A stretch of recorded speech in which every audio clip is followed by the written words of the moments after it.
am Dr. Gilda Scarfe, and I am absolutely delighted to have as a guest Sha and Yeo, which is somebody I thoroughly admire in the field of positive psychology and the work you do in practice. I know that you have spoken twice at TEDx, which is amazing. But most importantly, I think our audience is gonna look at your CV and they're gonna look and it's like, oh my gosh, the accomplishments. So I'm not gonna waste that time talking about your accomplishments because I want to kind of highlight them through our talk. And I am really excited because I think the work you do, translating the research into practice, it's an absolutely must in our society today. So thank you for accepting this invitation, and I am really thrilled to start this by asking you first, why did you go into the field of positive psychology? Well, I was a teacher to start off, Gilda. And, and as when I was teaching, I saw a lot of kids, especially here in Singapore, where the academic focus is so heavy. They will be pushing for like grades like 95 upon 100, and it would just never be enough for them or their parents. And so I'll see them have breakdowns and they'll get into fights with their parents. And I ask myself as a teacher, is this my role? Am I just here to help them to get 100 upon 100? Or am I here to teach them about life? But when I looked around, I did not find that I have any resources. We were trained in teaching school to teach subjects, but actually, aren't we teaching humans? I know, right? Yeah. I think we're all desperate to see that happening. And I'm really pleased to hear that because there is a lot of talk about well-being, flourishing, life skills in our education system. And we know that our education systems are really dated. But it's really hard to change, isn't it? It's really, because you need to educate the teachers first, because not everybody feels the same way you feel, right? Yeah, absolutely. And also the leaders, right? I think when I first started out more than 12 years ago, I was focusing a lot on teachers. I mean, I still do. But now I always ask the teachers or whoever's hiring me, like, is your principal on board? Is the senior management of the school really invested in this entire journey? Because it's not like a bunch of strategies. It's not like a tick in the box. You do a little thing and then everybody thinks you're well.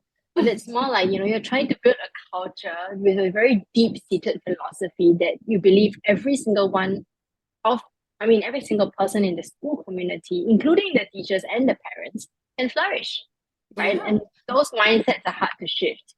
Absolutely. And look, for somebody who's been working in the education sector as well, I really did struggle, and I did see a lot of teachers really wanting this, really saying, gosh, this will be amazing.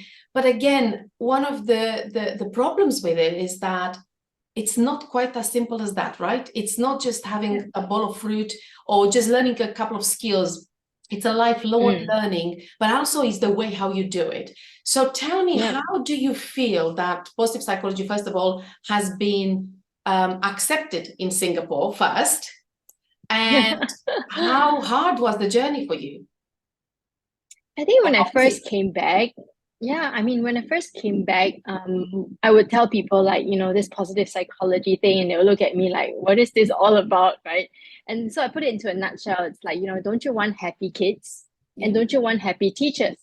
And they will look at me and like, yes, but I think we'll just look at the academics because it's more easy to measure. For example, it's, you can see the results quickly, this happiness thing, it's a little like intangible, right? And so I guess over the years, I've learned that, I cannot use words that people can't 100% relate to, but I've got to speak to the challenges that they are having in school, for example. So like the school will say, oh, my kids keep trying and still keep failing. What's going on there?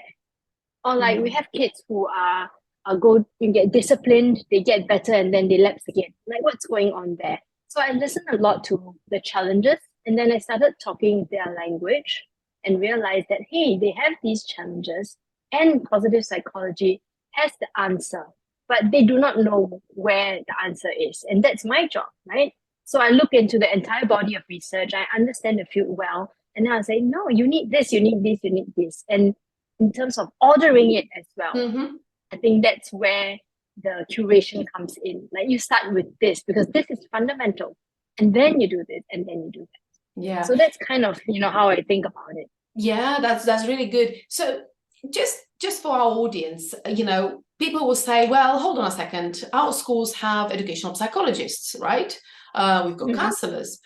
So why do we need positive psychology?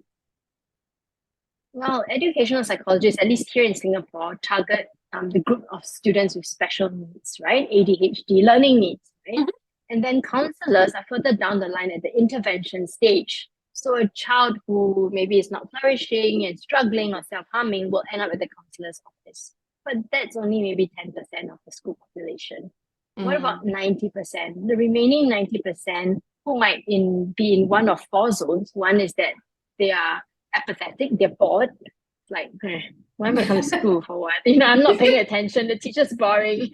Yeah. And then there's a group that is kind of stagnating. It's like I'm pushing myself, but just a little bit. Or like the group that's just at performance level. They only go to school in order to perform. So you have all these clusters, and are they flourishing? If you ask me, they may be flourishing maybe in one domain, but what about the whole of their life? Yeah. Right? And I think positive psychology caters to this 90%, which sometimes we overlook because they're not, quote, struggling or suffering. Right? I think that's the problem. I think some of these kids do fell through the cracks as well. And I always feel that people have this kind of really misunderstanding what the positive psychology field is all about. And for me, it was always really struggle. I always struggle to kind of make people see that it's not the toxic positivity. It's not like everybody, oh my God, you have to be everything very, very happy every day. It's really a lot about prevention. It's about equipping young people with the right skill set to succeed. But most importantly, to kind of get to know themselves. I don't know, I've got a 19-year-old son, and I can tell you, you think school, went to a grammar school, he's at medical school at the moment. And one of the things which really shocked me was the fact that, I live and breathe positive psychology, right? His school is very academically up there. But at the same time, he still struggled. And the first thing he said to me is, Mom, our schools doesn't teach me anything like that, because we are the best. We need to push and we need to get there. And that reminds me very much about the Singapore education system, where it was always about academics. And as like you said, it's because you can measure. But the reality is that you have an extremely intelligent young people, really well academically equipped. But if their social and emotional skills is down, they never ever gonna achieve, or if they do achieve, they're gonna burn out and they're gonna go back to zero. So my fear a little bit is the fact that I've been working in this field for almost 14 years, and I still find it really hard to catch that momentum. I know we talk about policies, and we've been very, very lucky with OECD, with the goals, which very much align with the well-being. But what else we can do to actually create more change, to make but to allow the educator to see the impact of implementing positive education in schools? Yeah, I mean, I work with so many schools, and they often ask the same question. It's like, how do we know this is working? And aside from formal measures, I always tell them, record your good stories, because there's so much emphasis on what's not going well, this discipline case, blah, blah, blah. But I said there's progress. Progress is sometimes overlooked in favor of outcome. That means that, right? And and there must be big outcomes to celebrate. But I always tell them, hey, small wins, little bit of progress must be recorded every step of the way, because then you can share it internally first and say, hey, we did this, and this is what the student managed to achieve. Yes, it doesn't look like that bright, shiny outcome, but hey, progress. We're looking at those little markers along the way, the small wins that lead to the big wins. And so what these schools do is that they collect a repository of these good stories, which they then, after sharing internally, they now can share with another cluster of schools that's asking the same question. And now you've got evidence. It's not by survey, but it's by case study. And that's powerful, you know. And of course, it's organic at the moment, right? Yeah, but to be honest with you, I do think partly one of the biggest difficulties, as you mentioned, is measuring well-being, right? Measuring flourishing. And we have to remember that it's, beside the fact that it's quite hard, because it's very subjective as well at the time of the survey, it's also a cultural nuance there, right? It's the way how we define well-being and flourishing, but also how people perceive that for themselves. And I really love this idea of the stories, because although empirical, I think there is something amazingly powerful. If you think about connection, I mean, one of the biggest things we do as human, we connect with each other, and when we connect with each other, we kind of support each other, right? Because we feel like we kind of empower each other.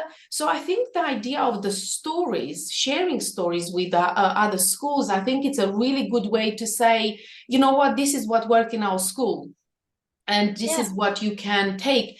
And what I wanted to ask as well, one of the questions I get from the schools, how do we know something works? And if we don't have a hard measure. So the answer for you will be share good stories, small wins. But in the same time, would you say that schools or leaders need to have a consistency in their approach of implementing positive education? Yes. Or do you think it's a kind of take a program, put it for a year or two, and voila? Well, it's an interesting question. I've seen schools here do it in different ways, right? Some decide, like, you know, I want to just focus on one or two content pieces like gratitude and growth mindset, for example. This was a school. But what they did was to kind of slowly ease the teachers in. I think one of the biggest challenges faced here anyway is buy-in from the teachers, because they'll say, you know, I'm so busy and you're adding this thing on.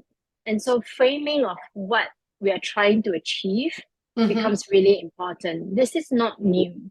This is something you already have in your school. So I always begin by saying, you know, what are some of the great things you are doing with your students? Because I want the teachers to feel that they are doing great things, because they are. And as opposed to keep thinking like it's not enough, right?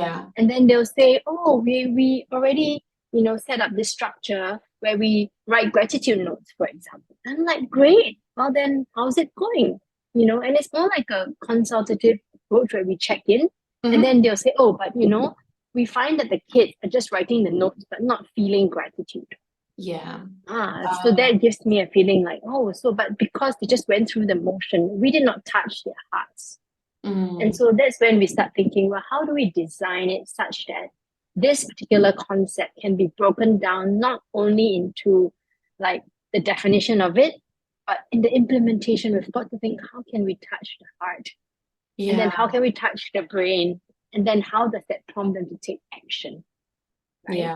And so that to me is fascinating, because then it isn't just a concept. By doing that, they start to live it, right? And that's where they get to see the results. The hardest thing. The hardest thing I think with positive psychology as well, because the research is there. It's a wealth of research out there, and it's a really good research. We know that it works.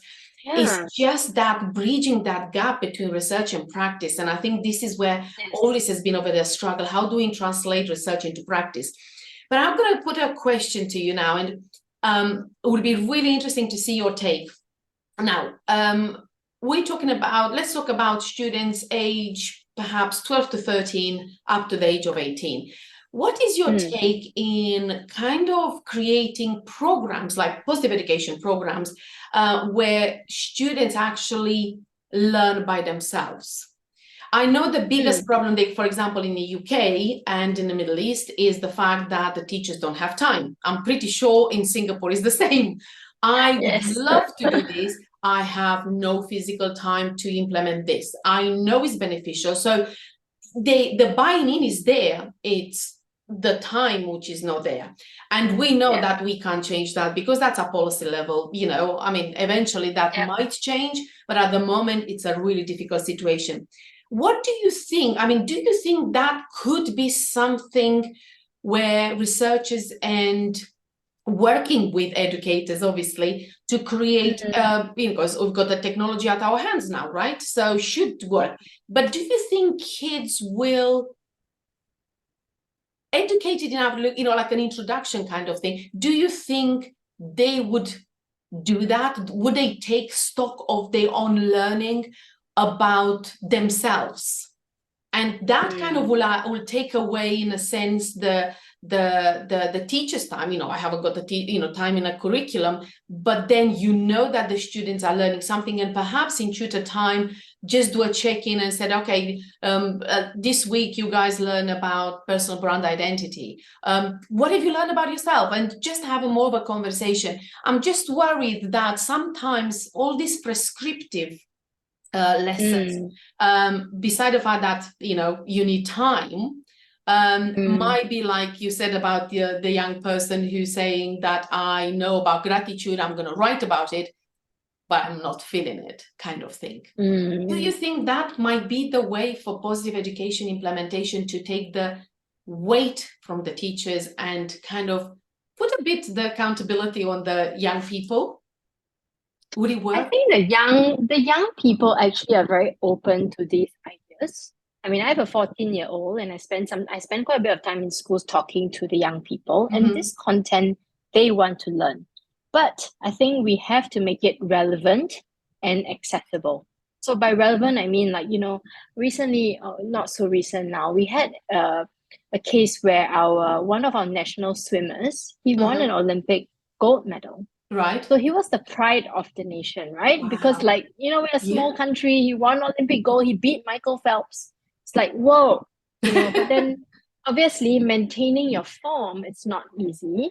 And then I think quite recently he admitted that he had consumed some drugs while he was, and you know, Singapore is very stringent on such things. Yeah. And so suddenly he was disgraced. Oh, but gosh. I looked at it and I thought about him as a human. He's an athlete, of course. Everybody sees the shininess about him. But I thought of him as a human, and I wrote this LinkedIn post talking about him as a person. Like, imagine the weight of a nation on you.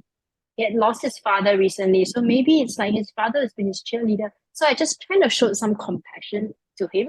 And then the post kind of went crazy. Yeah. Because everyone's like, gosh, you know, you actually thought about him as a person. And so I brought it up to my daughter, and we had a really good conversation. And she told me this: schools should have conversations like these in the curriculum, instead of talking about, for example, a clean neighborhood. I don't think it's bad to talk about that, but in the moment, there should be some openness and flexibility for bringing these kind of real life relevant discussions into the timetable. Absolutely. So it's not like you need to make extra time. There is that time, but teachers should be given some ownership over how to use that time, because it was first and foremost on her mind. She ain't going to listen to a math lesson, but she wanted to talk about this, and we had such a good conversation. Well, it is relevant, right? And not only that it's relevant, that's education. Absolutely. And kids correlate. That's the thing. And I think as a society, we're so easy to judge very quickly what is happening. And yes, of course, who doesn't want to be successful? But when we look at it, you know, most of the success come from 100,000 failures, but nobody sees them because they're underneath. But I think we are a bit harsh, and I'm not condoning drugs or anything like that by any means. But I'm just saying that we need to look at the whole picture before we cast a judgment. It's so easy to sit in my chair here to say, wow, what did you do? I can't swim to save my life. So he put hours, he did, but we don't know what happens around it. And I think a little compassion goes a long way, because he needs support, doesn't need shaming. But I really, really like the idea. I mean, obviously, you know, hearing you talk and, knowing you on the circuit of positive psychology, always it's about touching hearts. And I think it's not in a very just inspirational way, because we know that however lovely sometimes the inspirational talks are, you need action after that. And most of us, like, we go and we hear something amazing, and it's like, oh my gosh, I can do this. And then life goes in a way and you don't practice what you just heard, right? But what I think I loved about you is the fact that you connect the heart with the head, and you give them really equal footing, which is really hard to do, right? You know, because sometimes it's kind of like this, but you kind of manage to put them in such context that say, you know, be hard, push yourself, but hold on a second, know yourself a little bit. And I think one of the things with our young people, and I don't want to blame social media because that's what we do today, right? We are on a social media, we are putting this on a platform, but it's just that kind of awareness of, you know, comparing yourself with others. And I wanted to come to how positive psychology can help young people stop this comparison, social comparison. And I know the social media is a great vehicle to many things, but also it's a hindrance to so many others. And if you've got kids who lack in self-confidence and self-esteem, they just don't know how to pick themselves up because they want something which is there. Doesn't matter how real that is or not. They just want that. So I truly feel that the positive psychology, this is on a personal level and professional level, that can help tremendously. But can you tell me how the field can help these young people to not survive, to thrive in a face of adversity and uncertainties, which they truly, you know, we're looking at ChatGPT and all these things now. Everybody's like, what is going to happen to me? And we love prediction because that's human love predictions, right? But we can't predict a lot these days. But how can the field of positive psychology help these young people to kind of make sense of looking inside instead of always looking outside?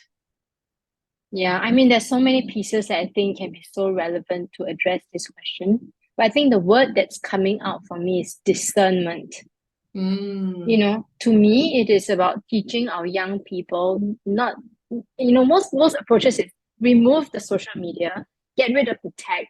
But then that means that tech is a bad guy. But tech is just a platform. Of course, obviously they have profits and therefore, you know, they may not be 100% ethical and, you know, blah, blah, blah. Yes, I recognize that. But I think just by removing it means that you're not actually empowering a young person to discern, is this thing good for me? How does it make me feel? When I watch someone who is showing the showreel of their life, all the highlights, how does that make me feel? And then the next step is, where does that come from? Where does that emotion come from? You know, so it's a processing piece that I think we're missing. And I'm so glad you brought up the head and the heart, because to me, my approach is always 3H. Yeah. We start with the head knowledge, which is, yes, the research says this. But then what about the heart? How does the heart feel? What is that introspection that we can create space for our young people? And then finally, then we go into action, right? Yeah. Most people jump straight from the head to the hands. But then if we don't know, hey, where did that shame come from? Where did that guilt come from? It's okay to talk about that, you know? And I think with my daughter, I tell her, I don't tell her things. I say, hey, you noticed this when you were watching? Well, how did you feel about that? And she's like, this girl always seems to blah, blah, blah. I'm like, oh, that's an interesting observation. Can you tell me more? You know? So it's never like, oh, you shouldn't be watching this girl's thing. You know, what she's doing is really bad for you. She eats bad food. You know, I think if we shift the way we see it as a conversation, as inviting them into it and really understanding that, then we move away from telling, nagging, directing, and all the things that actually do not work. Right? And then, you know, they can start thinking for themselves. They have the discernment. And therefore, if they're faced with uncertainty, if the friend says, hey, do you want to stay over and do something that, you know, doesn't seem quite right, they have a skill of discernment now. It's like, you know, you actually nailed it. I think it's really, you know, it's something which I don't hear a lot about discernment. And I think it's just one of those things where skill, where we just kind of assume that we all have it, and especially young people, but they don't. They need to be taught, they need to know. And I think the way how you frame it, and I think this is where everything could transform in the most positive and optimistic way, it's not necessarily pointing to the wrong thing. It's actually coming around the point, thinking, what else can you do? And takes me to strength, because I know you work with strength a lot. And Yes. I was a bit skeptical, if I'm being honest, at the beginning. I was like, how is that going to really help? And then I kind of tried to apply. And you realize that when you always look at the things you're good at, the things which actually have not only a positive impact on yourself, but on the community and the people around you, you actually, you know that good feeling inside your tummy, it's actually there, and that makes you do more and want more. And I think we still, as parents, because I want to bring the parenting as well, because obviously educators can only do as much as they can do in a school day. But again, as parents, we have a responsibility towards our kids to kind of learn more about behavior change, because so many parents still use punitive measures, still use a lot of nagging. And I can tell you, I am trying, and I can hear myself sometimes like, oh my gosh, what am I doing? I'm just nagging. But at least I'm aware now that I'm nagging, and I take a step back. It's not easy. But I think parents need to understand that we have lived in very different times. It's really hard. My son, 19, says, you really don't understand the pressure we're facing. Yeah, I do. No, you don't, because you're not living through it. And you see, it's that difference between living and knowing. Two different things, isn't it? And in your opinion, what can parents, if you could just give me two or three strategies where parents can use, because sometimes we're overwhelmed with the amount of information. Even as a researcher and as a positive psychology practitioner, I know stuff, but then I still Google stuff and I say, maybe I don't do this right. Maybe, so the self-doubt comes into my head, and I'm sure it does in yours. But at least something where we take one step at a time and create a habit as a parent, instead to say, okay, I'm going to change everything about. You can't, because you're going to fail on your face. And you're going to be so hard on yourself as a parent. So just give me two or three strategies where a parent can empower the young person, especially when something doesn't go very well for them. Yeah, I think I always look at it as, we're talking about strengths, and I think of course, strengths to me is really critical, but it's not like if you tell your child the strength once, they're going to actually understand what that is. We have to connect the behavior that we see to a strength that they have. They don't know it automatically, just like just now. We assume they will know, like when we say you're brave, that they'll know automatically what the bravery was for. But if we don't articulate it well, then they can't make that connection. So I would say for a parent, if you notice your child doing something, you can say, hey, you were so honest there, but connect exactly what did they do. When you made a mistake, you didn't hide it. You came to me and you told me, well, that was really honest. And we go one step further and say, thank you. Because if you tell me, now I understand what you're thinking behind that.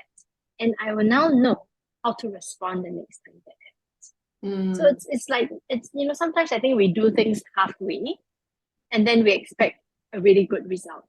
Yeah. Right? But doing it this way, it's in a way, there's a method to the madness. You can be kind of like step by step, and then you follow through. And then, the next time it happens, you get better at it. So you practice that. So that's one little thing that I do with my children. Yeah. I think the other piece is to, like what your son said, you don't understand. So I often tell parents in my parenting talks, we need to meet them where they are. We cannot expect them to come to us. Yeah. Because that's they are living very good point. Yeah, they are living in their world. And the truth is, they are digital natives. We are digital dinosaurs, right? Like, hello. We are indeed. Like, I know how to turn on the Zoom. I'm very happy with myself. But they can edit, they can put subtitles, they can add reels, they can, so their life is already so different from us. And I think we must not be in denial about that. We acknowledge that, but don't make it a problem that we have to conquer. Let's be curious. Find out, hey, how did you learn to do that? What's happening in that world of yours? And we don't have to fully embrace it. We don't need to make it our world, but we at least know that, yeah, wow, to constantly be surrounded by this 24/7, wow, that could possibly be a lot of pressure. And I Yeah, think that's what they want from us, you know, I not agree. to, I they want agree. understanding. They want to know that at least you see it. You may not be able to do anything about it, but you see it and you're with them. That's what they need, right? Well, is really I really love that because I did a thing a thing with some students in the Middle East, and we were talking about social media and that how little I understand. And he said, "You don't really understand. Are you in TikTok, miss?" And I said, "No, I'm not. Have you tried TikTok?" And I was like, "Well, not really." And he said, "Okay, I know you came to our schools to teach us something, but we would like you to do something for us till next time you come back to us." And I said, "Okay." And I said, "We would like you to do and spend sort of just 10 minutes a day for 5 days on TikTok." And I was like, challenge on. That's it. I'm going to go and do it. Right now, it has been an eye opener. I mean, I did not expect the result. And I said, what's that? I have got a lot of self-control. I am not just because I'm an adult, but I worked so much on myself as well to know how to regulate my emotion, to regulate it. I'm very, very organized. So I started watching TikTok. The first day was all right, and I put my timer. The second time I put my timer again, I was like 5 minutes later. And then by the fifth day, I was already scrolling over the 10 minutes by a lot. Right. And what I realized is that it's becoming so addictive because you've got these snippets, like literally seconds, and you scroll and you scroll and you scroll. And before you know it, it's an hour. And I went back to the school and I was like, they were so curious to see how I went. And I just right, I have to be very careful how I frame this. And I did all this planning in my head. And I sat in the front of 400 students to answer this question. So, hey, miss, how did that go? And all my prep went to the window because I realized that I am trying to manipulate the narrative a little bit to get to the result I wanted. And then I said, you know what? It's a little bit of honesty doesn't go me. So I just said, okay, let me tell you how terrible this was for me. And the first question young man asked me, how did that make you feel in the first day comparing to the fifth day? And I was like, did not expect that question, did not expect for a 15-year-old young person. And I said, look, the first day I was quite excited, it was new, but how did you feel by the fifth one? I couldn't wait to go back in. I just wanted, and it's so that's how I addictive. feel continuously. Yeah. Do you understand that sometimes when I feel a little bit depressed, I go on TikTok and then it lifts me up, but then when I turn it off, it brings me right down to the bottom. And that was an eye-opener for me. So I've got a question for you, because this led to a question from this young person, which literally made me realize that we underestimated the young people, how clever they are, how intuitive they are, how smart they are. So he asked, Miss, do you think there can be too much self-awareness that you don't know what to do with it? And that moment for me was quite, I would say, almost revolutionary, because I think, can it be a negative thing about being too self-aware? So I realized that, yeah, tell me, what do you think? Do you think too much self-awareness also can be a bad thing, can create some anxiety and depression in young people? I mean, I guess if I were to try to understand that a little better in terms of what self-awareness is and push it to the extreme, then maybe it's more like self-scrutiny, right? Yeah. Overthinking, over-examining, and it feels like you're constantly in the spotlight. That's how they describe it to me, the students. Or I feel like they're not, but they feel like it. Yeah. And therefore, it's like this light shining on all your blemishes, all your wrinkles for us ladies, Yeah. And for the You student, see, it's like all my inadequacies are showing up under this really bright light. So I suspect that's what he means, because I've heard this absolutely. self-scrutiny thing before. And I think we don't talk a lot about overthinking. And I genuinely feel that there are two domains which I think young people need to understand. One is the overthinking, because you've got very smart kids, very intuitive with a high emotional intelligence. And every time they fail, they kind of learn, but also they're really hard on themselves. And I think that needs to be addressed. And the other one is the self-doubt. So I felt personally that the positive psychology can help tremendously with these two elements. Definitely, yeah. Now, in your opinion, do you think we can change, or we can help young people change the perception they have about adversity, about uncertainties? And how would you connect the perception with the positive psychology interventions? I mean, you know, if you think about like what is perception, right? Perception is a lens that you're wearing, isn't it? And where does that lens and where does that come from? It comes from, some of it's internal, obviously, but a lot of it is external. What is the narrative you have been told and sold? I always say you are sold a narrative that may not be accurate because of the culture that you grew up in.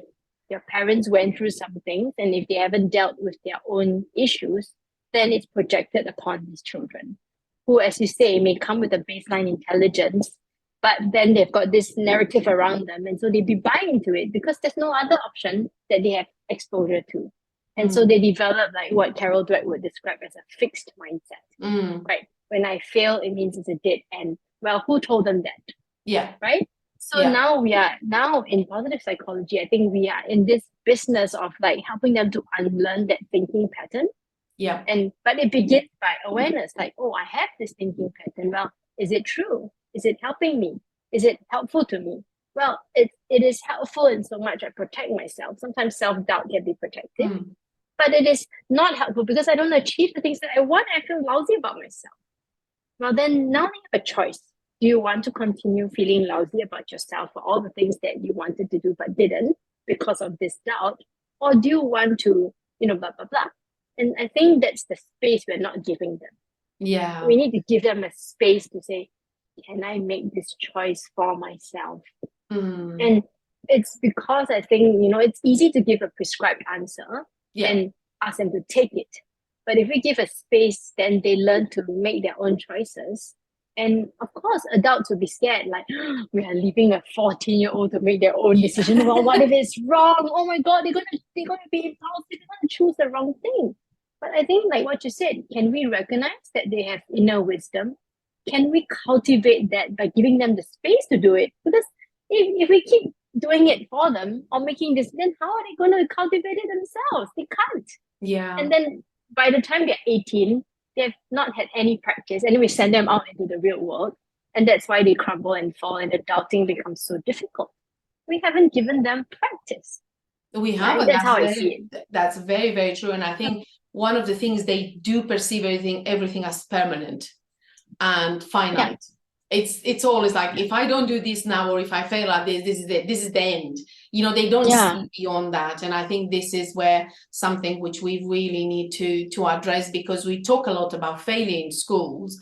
We're allowed to fail, but we actually don't, because we don't encourage failure as itself. And for me, when I talk about failure with the young people, nobody, it's like, oh God, it's like, no.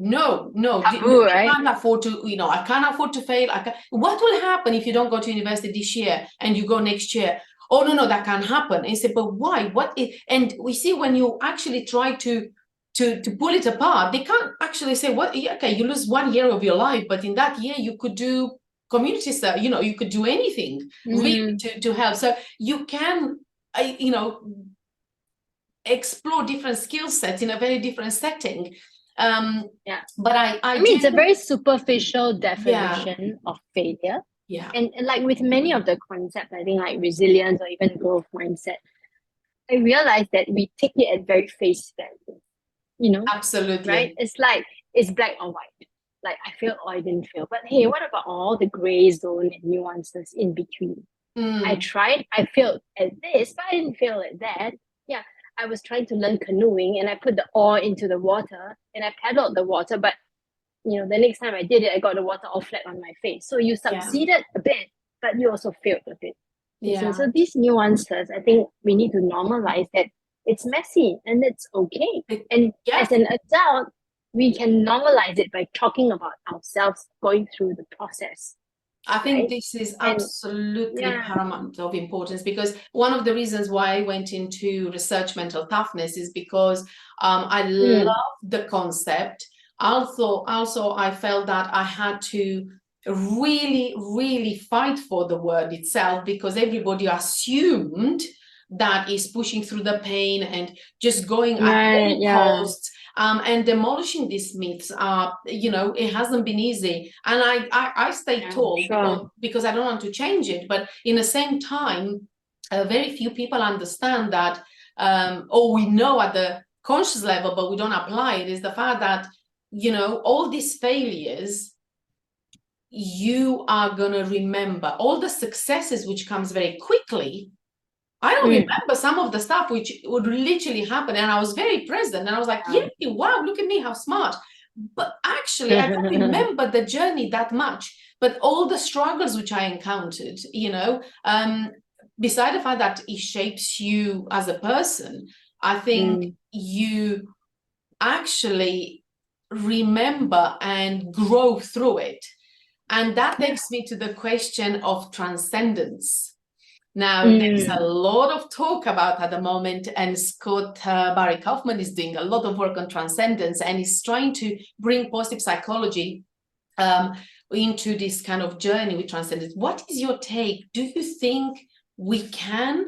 Is it something quite flexible? Is it something which we can learn? What is your take on transcendence? I mean, I think my understanding of transcendence, and you know, I think we have a conversation around the definition of transcendence. Of course. To me, it is connecting to something that's larger than you are. And when I think about that, I immediately think also of purpose. They're both very intangible. They almost go into the spiritual world, like the spiritual realm, because you can't quite put your finger on it. But then you have these connected emotions, which sometimes it's hard to describe. You know, it's like you feel whole. I almost feel like transcendence is about you feeling whole in yourself. Oh my God, that is such a beautiful definition. That is really gorgeous, because actually encompasses everything, doesn't it? It really because does. I like that. I've been working, so I'm writing a book, and I was having a discussion with the person who's helping me. She's a book strategist. And we were just talking about this whole idea of wholeness, right? Like, what does this wholeness mean? And then it's almost as if we are spending a lot of our life trying to remove all these barriers that have gotten in the way of us being exactly who we are. It's like we put on masks, and a lot of kids feel this way. We put on masks with this person. We put on masks when we go to work. We put on masks when we're with this person. Then who exactly are we? And when do we actually feel like we can be totally ourselves? Right? And not be judged, not be shamed, not feel bad, not feel guilty, and all these things that get in our way. And so if you think of, for me, transcendence is about that. Like, it doesn't matter what people think. Absolutely. You transcend all of that, right? You transcend all of that, and you are just comfortable in your skin. You don't care. You don't care in a good way. Right? And you can just be, and you don't have to, there's no anxiety around that, because I think a lot of anxiety comes from all these masks that we put on. Like, what if I get found out, imposter syndrome? What if people think I'm not so nice, so I please someone to get their approval? You know, all these are learned things. And I think if we unlearn them, if we learn to be really compassionate with ourselves, I think then we can feel transcendence, right? Every day, can't we? You mentioned about compassion to ourselves, and I think this is a very key element. I think we also hard on ourselves, and we put so much pressure on ourselves, and partly because of our society, partly because we want to be successful, and partly because we always have this image about what success looks like, and we want to reach that.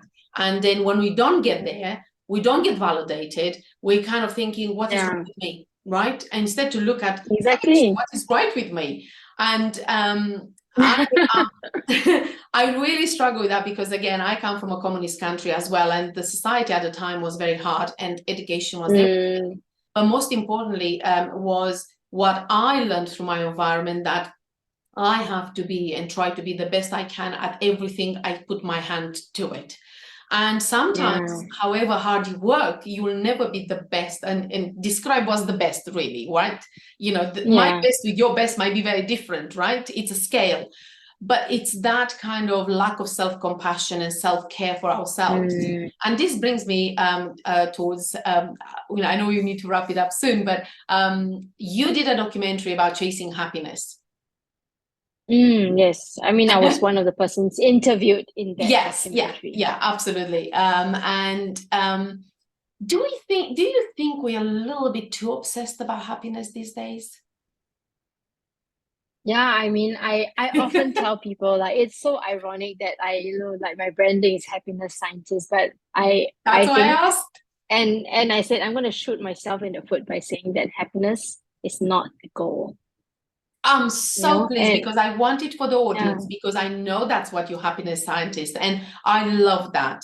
But I just think that I wanted people to look beyond the title and to look at you for actually not just bringing research to you know, shining light on the research, but actually making this wonderful statement about happiness is not the goal.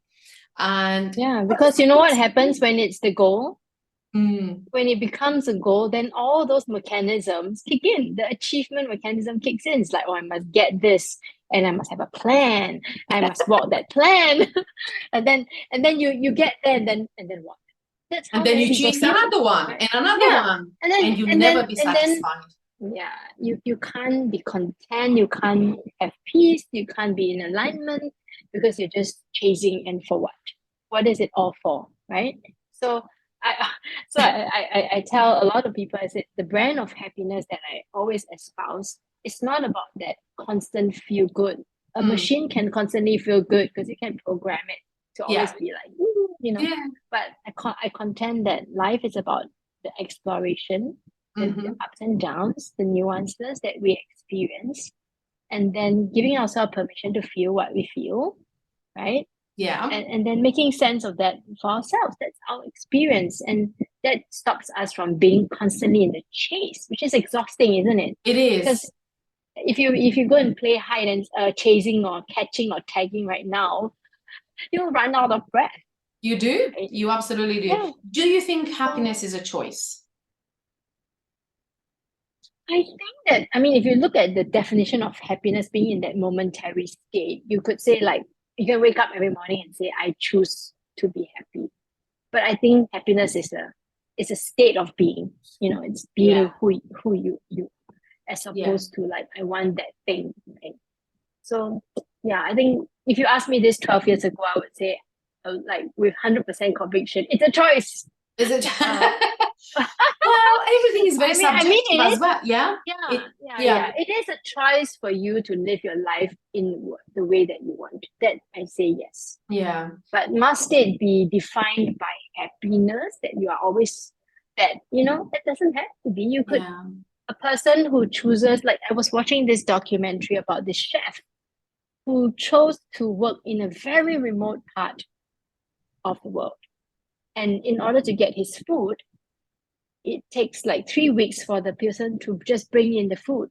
Oh, wow. And then once they leave, you know, it's another 3 weeks, and he has to make do with all the different parts of whatever he has, the stems, the roots, the innards, right? But it forces him to create in ways he has never had when everything was abundant and accessible. And I just thought that was quite profound, because do you know what? Isn't that transcending to the next level? That's really, and that took, actually, you know what? When you were talking about it, the first thing I was thinking was Viktor Frankl.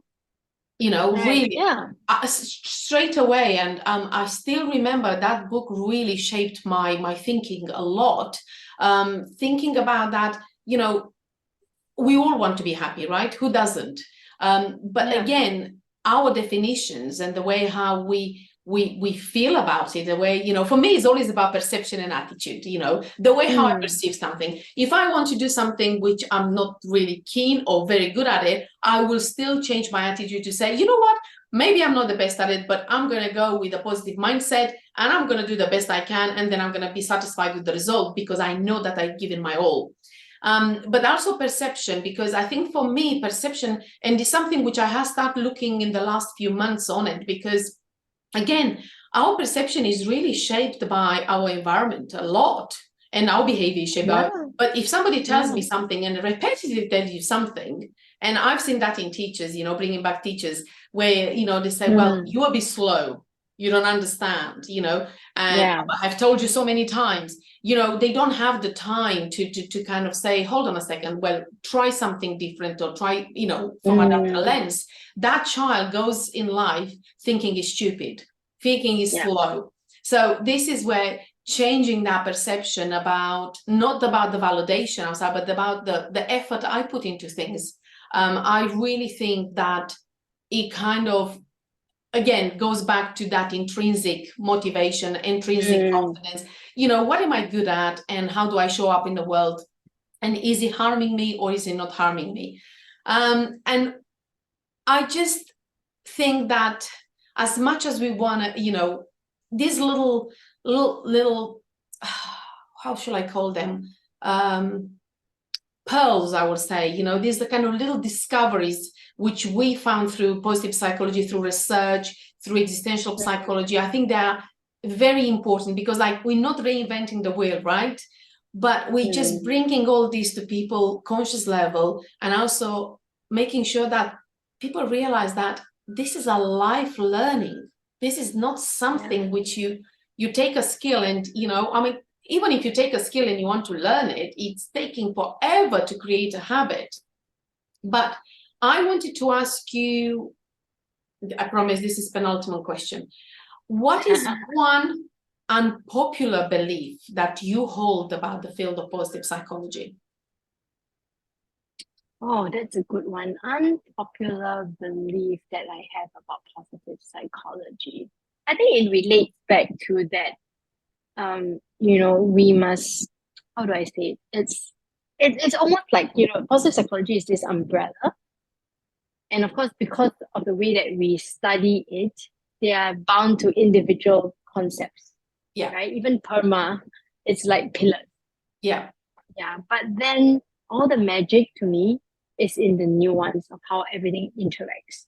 And so I guess I don't know if it's unpopular, but that's, to me, it's like, if we only look at it for face value, then we are missing all the magic that positive psychology offers. I think you're right. And I think, I think more research is going to hopefully come out and push the boundaries on, and, that kind of line beyond. Can I give an example, Gilda? Yeah, so, I have so many schools here who ask about growth mindset. Right? It's so popular now. It's like, we want our kids to persevere, don't give up, be resilient.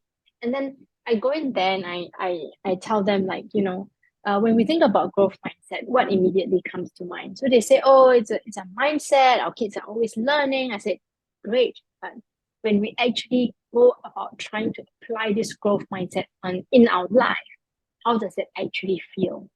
So I asked them, how many of you have had a goal and have failed at that goal? Now I know all the heads. I said, well, how does that make you feel? And they say, lousy, demoralizing, blah, blah, blah. I said, yeah, your kids feel like that. Yeah. So while we call it growth mindset, we forget that there are feelings attached to whatever happens when you're trying to apply this growth mindset. It's difficult, it's painful, they'll struggle. So we need to empathize with that. Right? When they don't hit their goals, we empathize, we bring in that softness. Otherwise, growth mindset, just by looking at it in isolation, is very hard. It is very hard. Oh, I think my way out of it.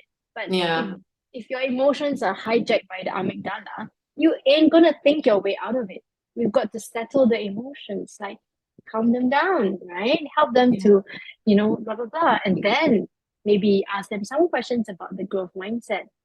So I'm trying to bring these pillars, like break down the walls between these pillars, I because think you're right. Yeah. I think it's very difficult. The concept is great, but to get to that concept, you need to really learn how to use your emotion, because we all know that the emotion can make you and break you. We all know that. And I think you can, if you want to learn something like growth mindset, and I do have a bit of a problem with that, because I think in schools, sometimes teachers really take it like, well, you don't have a growth mindset. Now, you can't have a growth mindset on everything. It's impossible. Yeah, I mean, exactly. Like, wow, how can you? And I think the kids who thinking, oh my God, what's wrong with me? Why don't I have growth mindset? I mean, I didn't like maths. And some people will say, well, maybe you didn't have a growth mindset. Well, I know that I worked so hard towards it, and I still didn't exceed. I wasn't as good as other people who are so fantastic at it, but I knew that I tried. And then, 20, 30 years later, when I did my PhD, and all of a sudden I realized that, oh my gosh, it's a lot of maths in what I'm doing. I'm going to fail. That was my first thing. Automatically, I think, I'm not going to do this. This is not for me. Why don't I just do like a PhD, like something which doesn't need numbers? And you realize that it's hard. But again, not only my attitude has changed, I realized that you need to be consistent. Now, I can tell you, and I'm not really ashamed to say, I will never be exceptional at it. I work hard at it, but I am never going to be as exceptional as some people who just pick something like this. My son is fantastic with maths, and he just comes and he sees, and I was like, how did you not see that? And I was like, I didn't. And I just kind of beat myself up, because we're all very different. We have different strengths, different, I'm very good at humanities, so the logical part, it's very. And isn't that to me beautiful?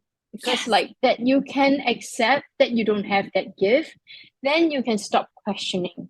Absolutely. And move on. Let's just move on. Like, I can't run, and for the life of me, I've tried to run 10 click, and I just come to this level of acceptance that I don't like it, and that's okay. I don't have to be that fit for mom, right? I could be the baking mom, I could be the speaking mom, right? And I think that's another thing that gets in our way of our well-being, is that we don't accept. Acceptance is always given a very dirty word. It's like giving up or weakness or what. But I think if we accept that, hey, you are different, I'm different, isn't that beautiful? Because then you can contribute to my life in ways that I can contribute to your life in ways that you can't. Yeah. Right. No, absolutely. And it's taken me a long time to accept this acceptance. Me and you both then. Don't we all? And I think we all, because we are always in search of understanding ourselves, but also we want to grow. And then when we try to do that something, balance, right? I know, is that balance. And of course I want to be a runner, I want to do so many things, but I know that I'm not good and acceptance is something which I find it really hard for myself, because the expectation either from the society or my parents were really high sky. And even when I reached that expectation, it was like almost, but could you not do a little bit better? Could you not do? And that pressure really kills the journey, doesn't it? Yes. Yeah. So right. So with that, my last question, and I promise this is the last question. What is the ultimate purpose of your work? I've been thinking a lot about that. I think it's about helping people to see that it's okay to be just as you are.